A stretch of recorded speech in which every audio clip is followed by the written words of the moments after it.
She told me she lost her purse. Then her ex posted a photo, holding it with her in the background. When I met Lauren, I genuinely thought she was the one. I wasn't the kind of guy who threw that word around, but there was something about her that made me feel like I didn't need to keep looking. She had this quiet confidence, a smile that felt like it had secrets behind it, and a way of listening that made you feel like you were the only person in the room. We met at a bookstore downtown, some indie place that served overpriced lattes and smelled like old pages and burnt coffee. I was thumbing through a Murakami novel when she reached for the same one. We did that awkward half-laugh thing and started talking. 2 hours later, we were still there, sitting on beanbags in the back corner, debating whether Kafka on the Shore was genius or just confusing as hell. She said genius.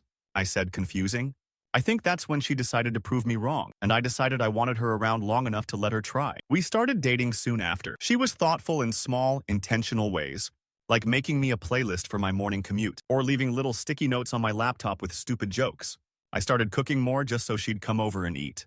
My apartment started to look less like a bachelor's place and more like something livable. Slowly, her clothes began to appear in my closet. Her toothbrush lived in my bathroom. By the 8-month mark, we weren't really talking about if she'd move in. It was more like when. So she moved in. I cleared out half my dresser and learned to stop leaving socks on the floor. She made space for my chaos, and I learned to accommodate her need for calm. We split rent, shared groceries, and started saving for a trip to Italy. It felt real, grounded, not the fireworks and champagne kind of love, but the solid, quiet type. The kind that makes you think, I could build a life with this person. She'd had a past.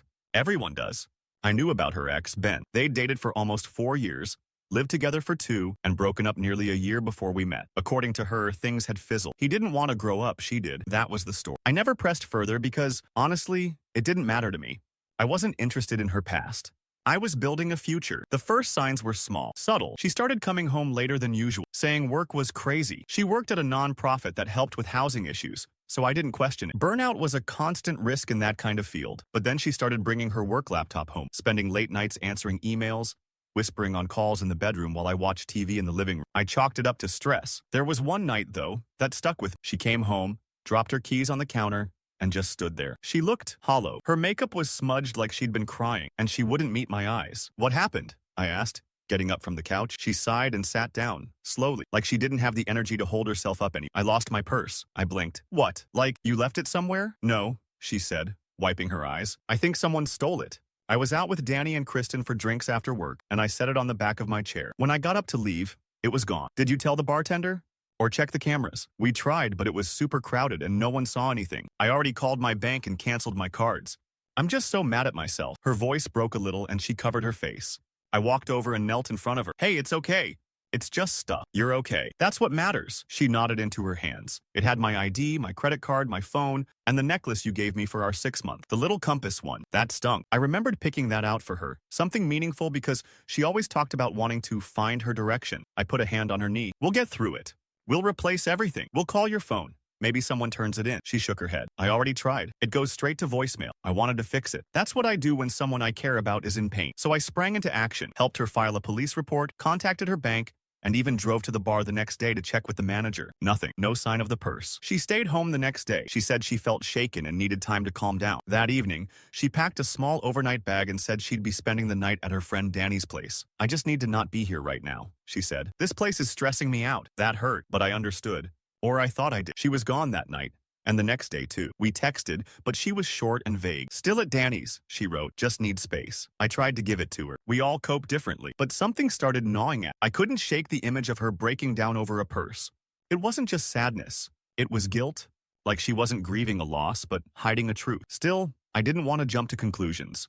I told myself I was being paranoid, that she was going through something and needed support, not suspicion. So I went about my day, cooked dinner, tidied up, waited for her to come home and tell me everything was okay again. But it didn't feel okay, and it was only going to get worse from there. Lauren came back the next evening around 9. She looked tired, worn down in that emotional way where your face holds secrets, even when you try to pretend otherwise. She dropped her overnight bag by the door, hugged me like someone who had been away longer than just a night, and went straight to the shower without saying. I wanted to ask questions. Where she was, what she did, why she barely texted. But the way she avoided my eyes made me feel like any question would make things worse. So I waited. I sat on the couch while the sound of running water filled the apartment, replaying the last few days in my head, over and over. Something didn't sit right, but I had no proof, just a feeling. That night, she didn't sleep next to me. She said she had a headache and curled up on the couch with her face turned toward the cushions. I brought her a blanket and sat beside her for a while, but she didn't say a word. I think I knew, deep down, something was breaking, or had already broken. Over the next few days, she went back to her usual routine, sort of. She didn't mention the purse again, didn't ask for help replacing her ID or phone. When I brought it up, she brushed it off with, "I'll handle it, don't worry." Her new phone looked suspiciously like the same model she'd had before, and I couldn't help but notice that she'd already reinstalled all her apps, including our shared calendar. I asked gently, "Did you get a new number?" She paused. "No, I got the old one reactivated." "How? Didn't you say the phone was stolen?" She hesitated just a little too long. "Yeah, but I used my iCloud backup and got it reconnected through the carrier. They helped me at the store." I nodded, pretending that made sense. But it didn't. I began noticing other things. She started putting her phone face down whenever she wasn't using it. She took longer to respond to texts, even when I knew she was home. She stopped initiating plans with me, but made sure to tell me she was just exhausted anytime I brought it up. She started going out more often too, usually with Danny or Kristen, according to her. One night I asked if I could tag along. She smiled tightly. "It's just a girls' night. You wouldn't want to sit through that." It stung. I used to be the person she wanted to be around all the time. Now I felt like an obligation, like she was just going through the motions to avoid confrontation. Still, I didn't want to be that guy. The insecure boyfriend, the one who accuses and interrogates. I kept trying to remind myself that trust is the foundation of any real relationship, but it was getting harder by the day. Then came the photo. It was a random Tuesday. I was at work, trying to focus on an upcoming presentation, when my phone buzzed with a message from my buddy Mark. "Yo, tell me this isn't your girl." I opened the message. It was a screenshot of an Instagram story, posted just an hour early. I recognized the guy instantly. Ben, Lauren's ex. His account was public, and Mark followed him for some reason, probably from way back in college. The story was a boomerang. Ben was sitting at a bar, holding up a cocktail in one hand, and in his other hand, unmistakably, was Lauren's purse. That purse, the same black leather one with the gold chain strap and the tiny compass charm hanging off the side. The same purse she had cried about losing. The one she said was stolen. In the reflection of the bar mirror behind him, Lauren was sitting next to him, laughing, leaning in close. I stared at the image for a full minute, my hands shaking. It wasn't old. The timestamp on the story was fresh, taken just an hour ago, which meant she wasn't at work. She wasn't with Danny. She was with him. I didn't respond to Mark. I didn't say anything. I just sat there, frozen. The office sounds around me turning to white noise.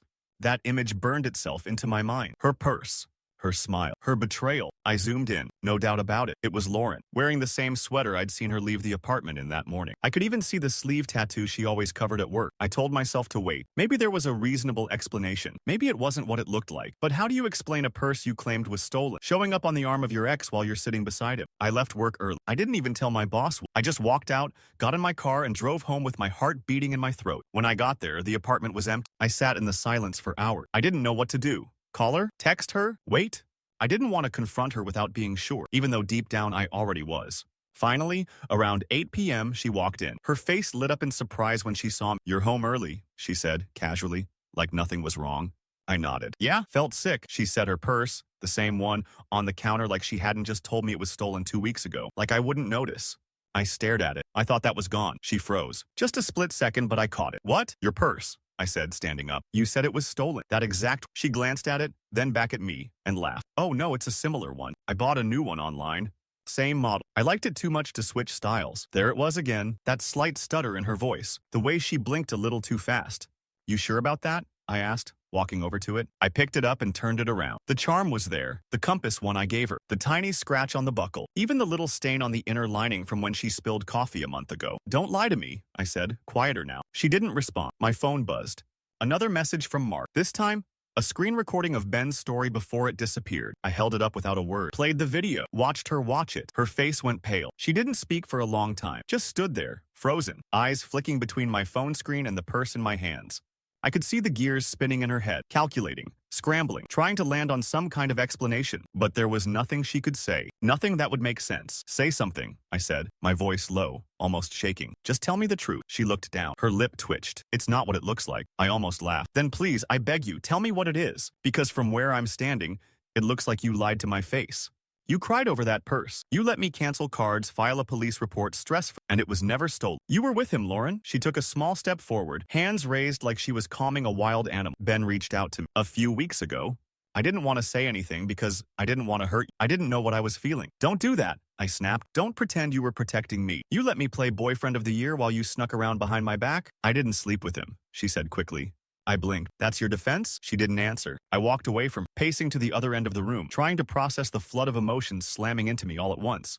Shock, betrayal, rage, heartbreak. I wanted to scream, cry, throw something through the window. Instead, I just stood there, gripping the edge of the table so hard my knuckles went white. How long? I asked. How long has this been going on? She hesitated again. It's complicated. Try me. She swallowed hard. I started texting him maybe 2 months ago. I didn't expect anything. It was just curiosity. Closure, I thought. But then he asked if I wanted to get coffee. I didn't know how to tell you. Because you knew it was wrong. Yes, she said, her voice breaking. Yes, I knew. I didn't plan for it to go further. But then we talked, and it brought back things I hadn't thought about in a long time. So you decided to fake a robbery, I said, staring at her in disbelief. To cover for a date. Tears welled up in her eyes. It wasn't like that. No? Then explain why you cried over a purse you never lost. Why you left for 2 nights. Why you let me think you were the victim of some random crime when really you were out laughing with your ex in a bar. She sat down at the edge of the couch, burying her face in her hands. I didn't mean to fall back into it. I was confused. You and I, we felt steady. Safe. But it also felt like we were just moving through the motions. So you cheated because things were stable? I didn't cheat. You lied. That's worse sometimes. She sobbed harder. I felt sick watching her cry. Not because I pitied her, but because I used to love her so much it physically hurt. Now I couldn't even look at her without feeling like a fool. Was it just the one time? I asked. She looked up slowly, said nothing. I nodded. So no, I'm sorry, she whispered. I don't want your apology, I said. I want the person I thought you. The room was so quiet it hurt. Just the occasional sniff from the buzzing of my phone on the table. Probably Mark texting again, asking what happened. I didn't care. I need you to pack your things, I said finally. You can stay at Danny's or his place or wherever, just not here. Please, she said, standing. Let's talk about this. There's nothing left to talk about, Lauren. You didn't lose your purse. You lost me. She stood there for a moment as if hoping I'd change my mind. But I didn't. She could see it in my eyes. She left that night with a duffel bag and her so-called stolen purse slung over her shoulder. She didn't even say goodbye, just slipped out the door like a thief, like the lie she had become. The silence afterward was unbearable. The apartment felt colder, emptier, like it had been hollowed out and I was just living inside the shell. I cleaned the place 3 times in the following days, not because it was dirty, but because I didn't know what else to do with myself. I replayed everything over and over. Her laugh, her hands on my shoulders, her promises. Every little thing now felt rehearsed, like a performance she gave until she got bored with the script. I started having trouble sleeping. I'd lie in bed staring at the ceiling, imagining them together, wondering how many nights she had pretended to love me while texting him under the covers, wondering if she ever felt guilty, even once. Then the guilt turned in. I started asking myself, did I miss something? Was I not enough? Did I make her feel trapped? What kind of man gets blindsided like that? My friends tried to help. Mark came over with beers and bad jokes. My sister texted me daily, offering to let me crash at her place for a while. I told them I was fine. I wasn't. A week later, Lauren texted, I left a few things. Can I swing by and get them? I stared at the message. My thumb hovered over the keyboard, debating whether to even reply. Leave a list. I'll leave them in a bag outside. She didn't argue. Just send a short list. 2 sweaters, a journal, her Kindle. I found them all and stuffed them in a canvas bag, then left it outside the door the next morning before heading to work. When I came back that evening, the bag was gone. Just like her.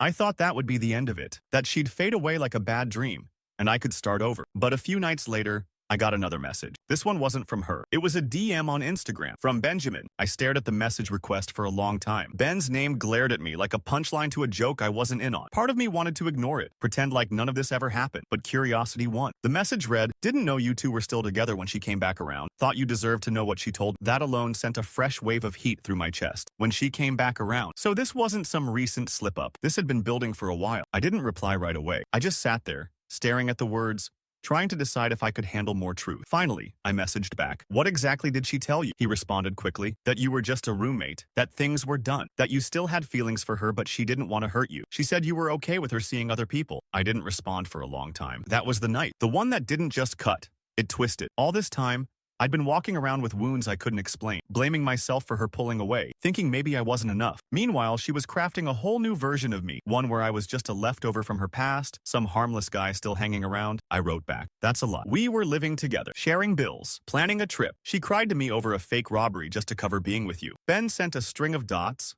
then another message. Yeah, figured something didn't add up. She told me she left your place weeks ago, that you were over it. I wouldn't have touched her otherwise. I didn't know whether to believe him. Part of me wanted to hate him, to turn him into the villain so it would all be easier to swallow. But another part, probably the rational one, knew that the true betrayal didn't come from him. It came from her. Ben kept messaging. She did this before, you know, back when we were together. Made me out to be the bad guy with the next dude. Same story every time. I only reached out because I found the police report online, the one you filed, and realized she really did let you go through all that. I thanked him, grudging, and ended the conversation. Then I sat in silence for a while. I felt hollow, like there was nothing left to rage against. No confrontation left to plan, no lie left to unravel, just the reality of it all. quietly suffocating. She hadn't just lied. She rewrote the entire narrative of our relationship. And worst of all, I didn't see it coming. Or maybe I did. Maybe I just didn't want to believe it. Over the next week, I started trying to reclaim the space that used to be ours. I got new sheets, threw out the mug she always used, scrubbed the apartment from top to bottom like I was trying to exorcise a ghost. I even deleted the shared calendar and untagged us from old photos online. It felt petty at first, then therapeutic. Then one morning, I got an envelope in the mail. No return address. Inside was a small stack of Polaroids. Not recent. I recognized the backdrop. It was our apartment, maybe from 5 or 6 months ago. Lauren was in them, laughing, on the couch, wearing one of my hoodies. In one photo, she was kissing someone. It wasn't me. My stomach dropped. I stared at the photo like maybe I was wrong. Maybe it was an old friend or a cousin I didn't know about. But no, it was Ben, sitting next to her, on my couch. She had been bringing him into our place. It wasn't just betrayal anymore, it was defilement. A level of disrespect I didn't even think she was capable of. I suddenly felt violated in my own home, like every memory I had was tainted with something foul I hadn't seen at the time. There was a note scribbled on the back of one of the Polaroids. Thought you should know. You're not the first. You won't be the last. I didn't know who sent it. Ben? A friend of his? Someone else she had hurt? It didn't matter. The damage was done. I packed a bag that day and stayed with my sister for a few nights. I needed distance. From the space, from the memories, from everything. When I came back, I changed the locks. Then I did something I hadn't done in weeks. I went to therapy. I didn't go because I thought I was broken. I went because I needed to remember how to trust myself. I needed someone to help me unravel all the ways I had ignored the signs. The little lies I had let slide. The silences I excused. The nights she was just tired or just out with friends. I talked about the guilt, the humiliation, how I kept replaying conversations with her in my head, wondering what was real and what was rehearsed. I talked about how angry I was, not just at her, but at myself for loving her that hard. Therapy helped, slowly, not all at once. I started rebuilding routines. Making coffee in the mornings again, playing music out loud while I cook, going for runs instead of sitting on the couch refreshing her social media accounts like an addict. I even blocked her number, not because I expected her to reach out, but because a part of me secretly wanted her to. One night, weeks after everything, I got a call from an unknown number. I didn't answer. Then came the voicemail. It was Lauren. Her voice was soft, fragile. She said she didn't know what to say, that she hadn't reached out because she figured I hated her, that she understood if I never wanted to hear from her again. But she wanted to say she was sorry, that she was going through a dark time, that she wasn't proud of anything that happened. And then, just before hanging up, she said something that stuck with me. You were the only person who ever loved me without wanting something back. I didn't know what to do with that, so I ruined it. I listened to the voicemail 3 times. Then I deleted it, because she was wrong. I did want something back. I wanted honesty, and she was never capable of giving it. Summer turned into fall. Days got colder, shorter, quieter. I thought the voicemail would be the last I'd ever hear from her, and in a way, I hoped it was. The thing about betrayal is that it doesn't just end with the person. It lingers. It gets into your bones, changes the way you read people, even the way you trust your own instincts. I started dating again in small, cautious steps. Coffee meetups, short dinners, no expectations. I told myself I was just testing the waters, but deep down, I was still dragging too much baggage to be a good partner to anyone. I'd smile and nod through conversations, but part of my mind would always drift, wondering if I was being lied to again, wondering if I'd see another stolen purse appear in someone else's reflection. The worst part wasn't what she did, it was what it made me become. I ran into Danny, Lauren's friend, one afternoon at the grocery store. We hadn't seen each other since everything happened. She froze for a second, then gave me a soft, guilty smile. "Hey," she said, her voice careful. "Hey," I replied, keeping my hands on the cart like I needed it to hold me steady. There was a beat of awkward silence before she spoke again. "I didn't know," I blinked. "Didn't know what? About her and Ben? I mean, she told me things were complicated between you two, but I had no idea she was—" She stopped herself. I wouldn't have helped her lie if I'd known. I swear I nodded, not quite sure if I believed her. "She's good at keeping things separate," Danny winced. "Yeah, she always has been." She hesitated, then added, "She told me she wasn't over him, but I thought she meant emotion. I didn't realize she was literally with him." We stood in silence for a moment before she sighed. "I'm sorry. For what it's worth." "Thanks," I said, and that was it. That night I found myself thinking more about Lauren. Not because I missed her, but because for the first time I didn't feel pain when I said her name in my head. Just fatigue, like remembering a movie I used to love until I realized how badly it aged. Then, 2 months later, I ran into it. It was purely accidental. I was walking through the downtown farmer's market on a Saturday morning, grabbing some pastries for my niece's birthday brunch. The sun was out. There was music playing. And then, there she was, standing at a booth, wearing a jean jacket I used to tease her about because it was 3 sizes too big. She didn't see me right away. She was laughing with someone, tall, lean, in a brown hoodie. Not Ben. Someone new. I froze. 100 thoughts rushed through me all at once. Should I turn around? Should I say something? Should I pretend I never saw her? But then she looked up. Our eyes met. She didn't smile, didn't wave. She just froze. mid-laugh, her mouth slightly open like she was holding her breath. The guy next to her noticed the shift and turned around, following her gaze. I gave a small nod. That's it. No words. No expression. Just a silent acknowledgement that we had, in fact, once meant something to each other, and now we didn't. She nodded back. That moment, as small as it was, felt like closure. More than the voicemail. More than therapy. It was real, clean, unforced. I kept walking. That evening, I sat on my balcony with a beer in hand, watching the sun dip below the city skyline. I felt lighter than I had in months. Like I had finally put something down that I didn't even realize I'd been carrying. For a while, I'd felt like a character in someone else's story, reacting to lies, betrayal, manipulation. But now it felt like I was the one writing the next chapter. I started picking up old hobbies again, playing guitar, sketching, making breakfast just for me. I traveled to the coast for a weekend alone and realized I actually enjoyed my own company again. The quiet no longer sounded like punishment, it sounded like peace. I didn't hate her anymore. I didn't love her either. I just understood. She was a person full of cracks trying to live like she wasn't broken. That didn't excuse what she did, but it explained why she did it. And that's when I realized something. Closure doesn't come from apologies.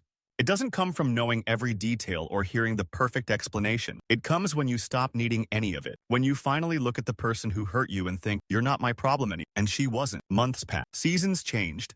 Life didn't explode into something new overnight, but it did slowly shift, like light filtering through closed blinds in the morning. Bit by bit, I stopped checking shadows for ghosts. I moved out of the apartment, not out of spite or trauma, but because it felt like the final step. That space had become a museum of old emotions, and I was tired of being a curator. The new place was smaller, quieter, sunnier. No shared closet, no second toothbrush, no phantom perfume clinging to the air. Just mine. I didn't rush into another relationship. I dated, sure, but with a patience I didn't know I had. I paid more attention to how people spoke, not just what they said.